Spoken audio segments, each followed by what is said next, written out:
No one remembered the moment humanity first impressed the galaxy. History books would later argue about wars, treaties, and technologies. But it truly began with something much smaller. A human paying for a stranger's drink, without knowing the price of that kindness, would echo across the stars. The ice storm tore through the spaceport city of Kalaris like a living thing. Frozen wind screamed between chrome towers, rattling docking arms and freezing transport lanes shut. Even the native aliens avoided the streets during storms like this. Except for one human. Ethan Cross wiped frost from his jacket as he pushed open the door to the Wayfarer's Rest, a narrow tavern wedged between a freight exchange and an abandoned customs office. Warm air rushed over him, carrying the smell of heated spice and fermented grain. The bar was dim, but alive. Different species filled the room: scaled traders, thin-limbed pilots, creatures wrapped in breathing veils. Conversations hummed in a dozen languages. No one paid Ethan much attention. Humans were rare here, but not unheard of. He took a seat at the counter, rubbing his hands together. The bartender, a broad-shouldered alien with stone-grey skin, glanced at him. "Storm night," the alien said in rough standard. "Seems like I picked the right place," Ethan replied. He ordered the cheapest hot drink on the menu and waited, watching steam curl from nearby mugs. That was when he noticed her. She sat alone at the far end of the bar. Her species was unfamiliar to Ethan, but he knew enough about aliens to recognize elegance when he saw it. Her skin shimmered faintly, like polished glass under low light. Long dark hair fell over her shoulders, damp from snow. Her posture was calm, but her eyes were not. They were sharp, tired, searching. She stared into an empty cup, fingers wrapped around it as if for warmth, yet she hadn't ordered anything. Ethan frowned. In a place like Kalaris, no one sat without reason. And no one went unnoticed, unless they wanted to. The bartender slid Ethan his drink. As Ethan lifted it, he noticed the woman glance toward the menu, then away again. Her jaw tightened, just slightly. A familiar look. He'd seen it before. Refugee camps. Fringe colonies. People who calculated every decision because one mistake could ruin everything. Ethan sighed quietly. He stood, carried his mug, and stopped beside her. "Excuse me," he said gently. "Mind if I do something stupid?" She looked up, clearly startled. Her eyes were a deep metallic blue, almost silver. "That depends," she said, "on what your species considers stupid." "Fair point." He nodded to her empty cup. "You look colder than I am." "That's impressive." Her gaze sharpened, suspicion flashing across her face. "I didn't ask for charity." "Good," Ethan replied. "Because I'm not offering any." He turned to the bartender. "2 of the hot spiced brew. Strong." The bartender hesitated, glanced at the woman, then nodded. She studied Ethan closely now, as if trying to read intentions written beneath his skin. "You assume much," she said. "I assume storms are miserable," Ethan replied. "And warm drinks help." When the mugs arrived, Ethan slid one toward her and returned to his seat beside her. For several seconds, she didn't touch it. Then, carefully, she lifted the cup and inhaled. Her eyes widened slightly at the aroma. She took a small sip. Her reaction was instant. Her shoulders loosened. The tension around her eyes faded. She exhaled slowly, as if something heavy had finally been set down. "This is effective," she said. Ethan smiled. "High praise." She looked at him again, differently this time. "What do I owe you?" "Nothing," he said. Silence. Her fingers tightened around the mug. "Everything has a cost." "Not everything," Ethan replied. "Some things are just choices." She studied him for a long moment, then nodded once. "Then I accept your choice." They sat in silence, listening to the storm batter the city. Ethan learned small details without asking. She preferred to face the room, she noticed exits, she drank slowly. A woman used to pressure. Eventually, she spoke again. "You are human." "Last I checked." "Why are you here?" she asked. This city is unkind to your kind. Because Earth ran out of quiet places, Ethan said. And I needed one. She considered that. Quiet is rare in the galaxy. Yeah, he said. I've noticed. When she finished her drink, she stood. She hesitated, then inclined her head, a gesture of respect. My name is Lyra. Ethan. Thank you, Ethan, she said.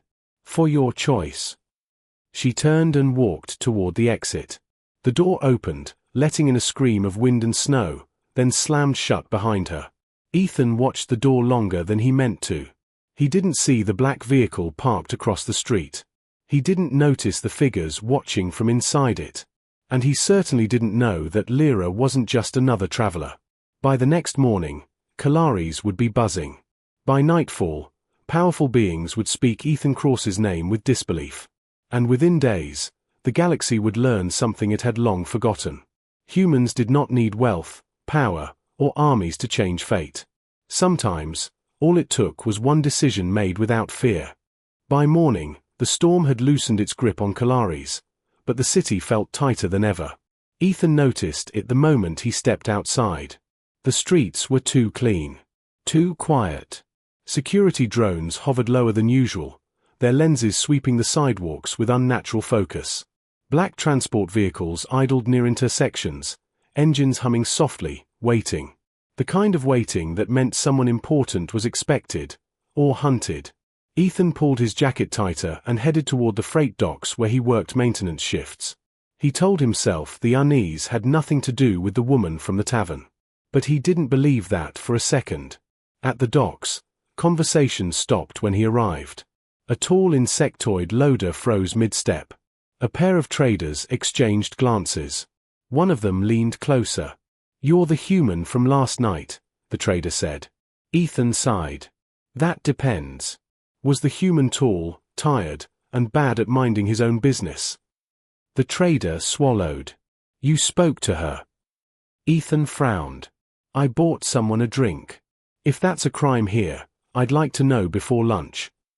The insectoid clicked nervously. That was no someone. Before Ethan could ask more, a low hum rolled across the dock.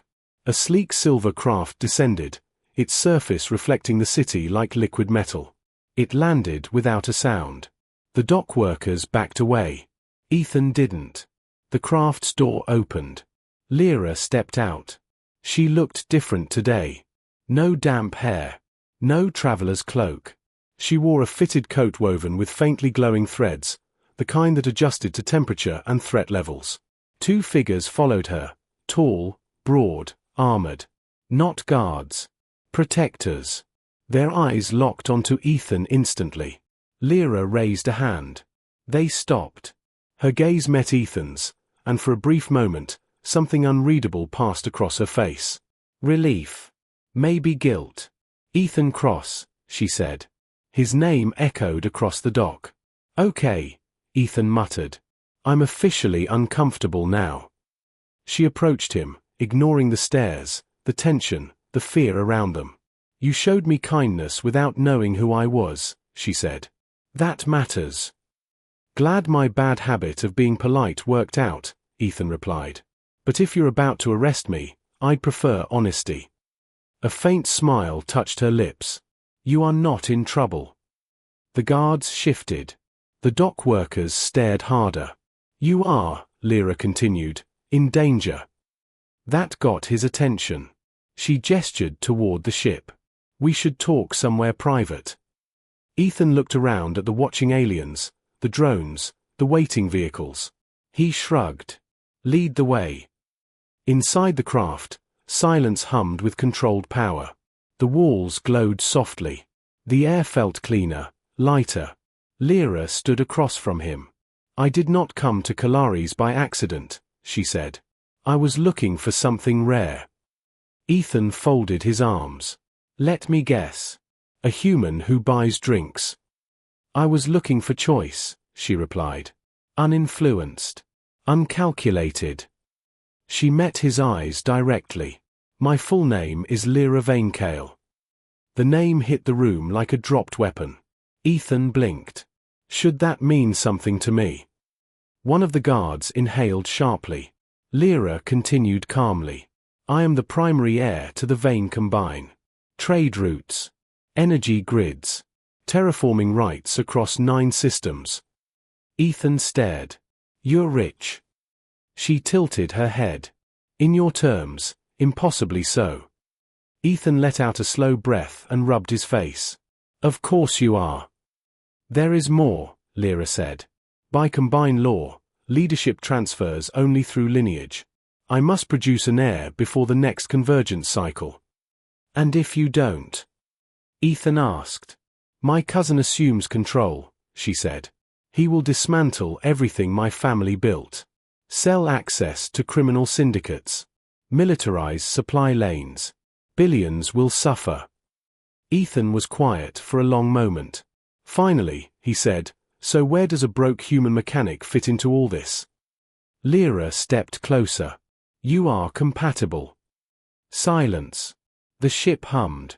Ethan laughed once. Sharp. Disbelieving. No. I am serious.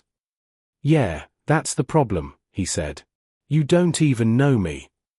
I know enough, Lyra replied. You saw someone vulnerable and chose kindness. Not for gain. Not for status. She lowered her voice. The galaxy is full of powerful beings. Very few are good without reason.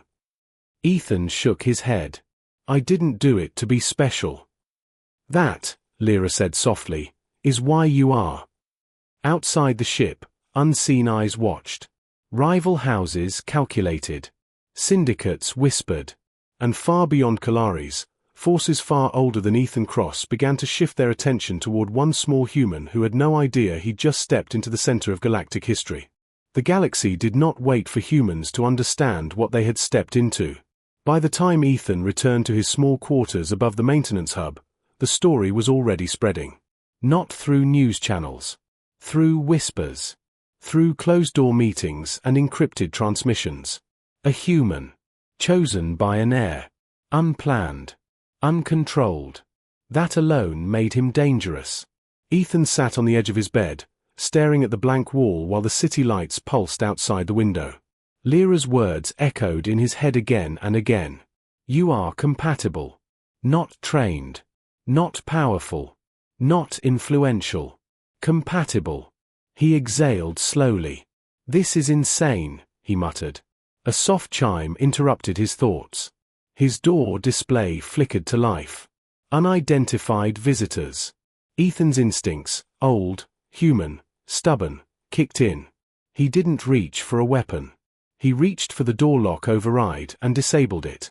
The door slid open. Lyra stepped inside, alone this time. Her posture was different. Less formal. More human, if that made sense. She removed her outer coat and set it aside, revealing faint markings along her collarbone, symbols Ethan didn't recognize. They're moving faster than I expected, she said. Ethan raised an eyebrow. That's not ominous at all. My cousin has already filed a challenge, Lyra continued. He claims my judgment is compromised. Because you met me. Because I chose you. That hit harder. Ethan stood. I never agreed to anything. I know, she said quickly. Which is why this matters. She met his gaze. The Combined Council will test you. Ethan laughed, but there was no humor in it. Test me how? They will try to prove humans are unsuitable. Weak. Unstable. Dangerous. Wow, Ethan said. First impressions really are everything. Lyra stepped closer. Ethan, this is not about reproduction alone. It never was. She activated the room's privacy field. The air shifted. The galaxy has built itself on predictable hierarchies, she said. Species categorized. Capabilities measured. Threats contained. And humans? Ethan asked. Lyra's eyes darkened. Humans are an anomaly. She gestured, projecting a hologram into the room. It displayed conflict records, wars, uprisings, impossible victories. You adapt faster than expected, she continued. You innovate under pressure. You bond across differences. You turn disadvantages into weapons. Ethan stared at the images. These are survival stories. They are warnings, Lyra replied. The galaxy simply forgot to listen. A sharp vibration shook the building. Then another. Lyra's head snapped toward the window. They've decided not to wait. The lights went out. Emergency systems kicked in seconds later, bathing the room in red glow. Outside, armed drones descended. Ethan didn't panic. He moved. Back in trance, he asked. Yes, Lyra said. But it's narrow. Good, Ethan replied. I hate crowds. They moved through the service corridor as blasts echoed above. Ethan led, navigating blind turns and maintenance shafts like muscle memory had never faded. At one junction, a drone dropped in front of them, weapons charging. Ethan didn't hesitate. He ripped a conduit from the wall and jammed it into the drone's sensor array. Sparks flew. The machine collapsed. Lyra stared at him. That was reckless, she said. Humans call it improvising, Ethan replied. We're great at it. They burst out into the stormy night, snow whipping sideways. A transport waited at the alley's edge. As they boarded, Ethan glanced back at the burning building. This is already bigger than me, he said. Lyra met his eyes. No. It became bigger because of you. The transport lifted off. Above the city, council beacons flared to life. The trial had begun, and humanity was about to be judged, not by its weapons, but by one man's choices. The council chamber was not built to welcome humans. It floated above Kalaris like a crown of cold light, a vast ring of alloy and energy fields suspended in the upper atmosphere. From the outside, it looked serene. Inside, it was anything but. Ethan stood at the center of the chamber, alone on a circular platform. Around him, dozens of elevated seats curved upward, each occupied by a representative of a different species. Some were massive, armored beings. Others were fragile-looking, suspended in liquid or light. All of them were watching him, judging him.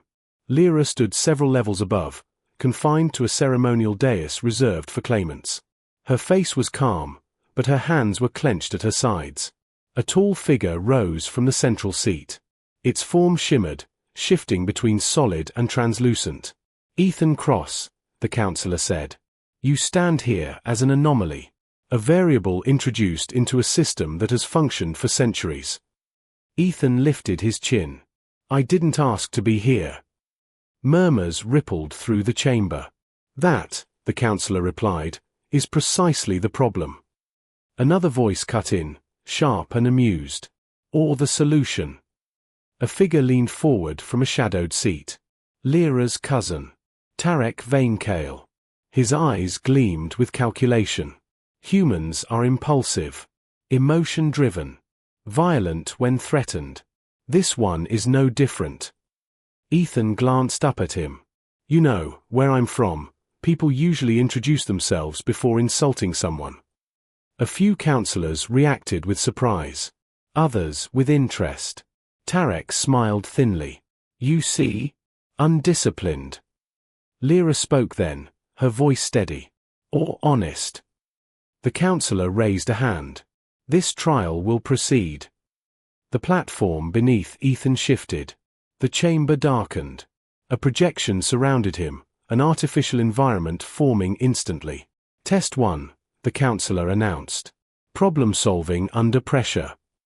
The illusion solidified into a failing orbital station. Alarms blared. Fires spread. Alien figures panicked around him, shouting in languages he didn't understand. A voice echoed. You have limited time. No instructions. Ethan closed his eyes for half a second. Then he moved. He ignored the screaming. Ignored the flickering warnings. He watched patterns instead, airflow, structural stress, energy surges. He ripped open a panel, rerouted power with bare hands, burned his palms, didn't stop.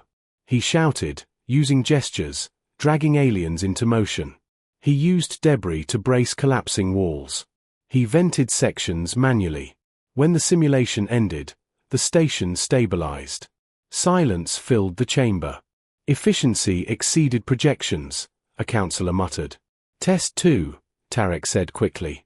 Moral pressure. The scene shifted again. This time, Ethan stood in a ruined colony. Two groups faced him. One was small, injured, weak. The other was larger, armed, offering cooperation, if he abandoned the first. A voice asked, "Choose." Ethan didn't hesitate. He stepped between the groups. "I won't trade lives," he said. "Find another deal." The armed group turned hostile. Ethan didn't fight them. He talked. He listened. He redirected anger toward rebuilding, toward shared survival. When the illusion faded, both groups stood together. The chamber erupted into noise. "This is illogical," Tarek snapped. "He ignores optimal outcomes." "He creates new ones," Lyra replied. The council fell silent. The lead counselor rose once more. "Final test," it said. "Intent."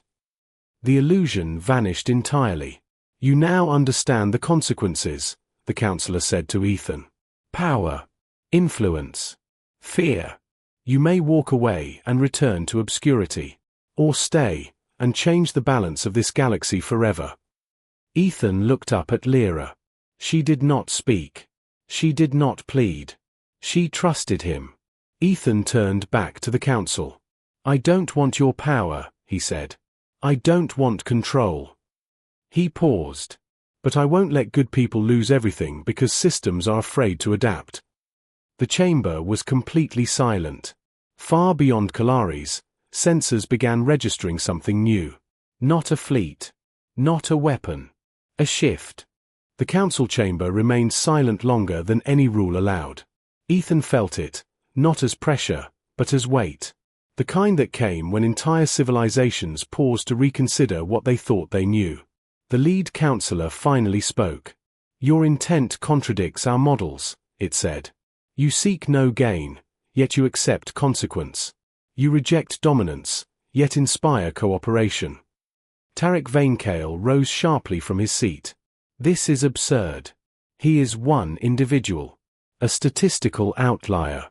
You would risk galactic stability on a human impulse." Ethan turned toward him slowly. "Funny thing about humans," he said. "We survive because we're outliers." Murmurs spread again, this time not of doubt, but curiosity. Lyra stepped forward from her dais. "The galaxy has mistaken control for order," she said. "Humans thrive in chaos because they adapt inside it. That is not a weakness. It is evolution." Tarek scoffed. "Pretty words. But lineage law is clear." The lead counselor lifted a hand. "Law exists to preserve balance. When law endangers balance, it must evolve." Tarek's eyes widened. "You can't." "We can," the counselor interrupted. A projection appeared above the chamber, probability paths recalculating in real time. Trade routes stabilized. Conflict curves dropped. Cooperation metrics climbed. All projections involving Ethan Cross result in increased long-term stability, the counselor said. Not through force. Through influence. Ethan blinked. "I didn't do any of that." "You did," the counselor replied. "You simply did not intend to." The chamber shifted. Lyra's restraints disengaged.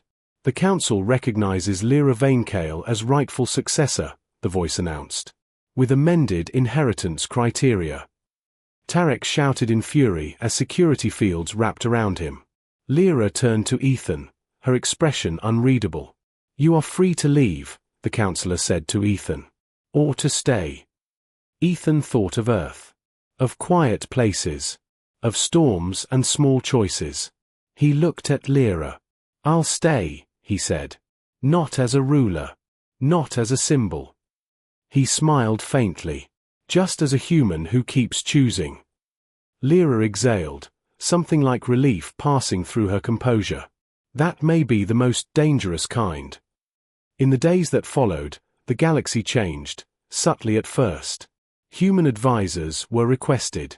Human engineers invited. Human mediators trusted where fleets had failed. Not because humans were stronger, but because they listened. Because they adapted.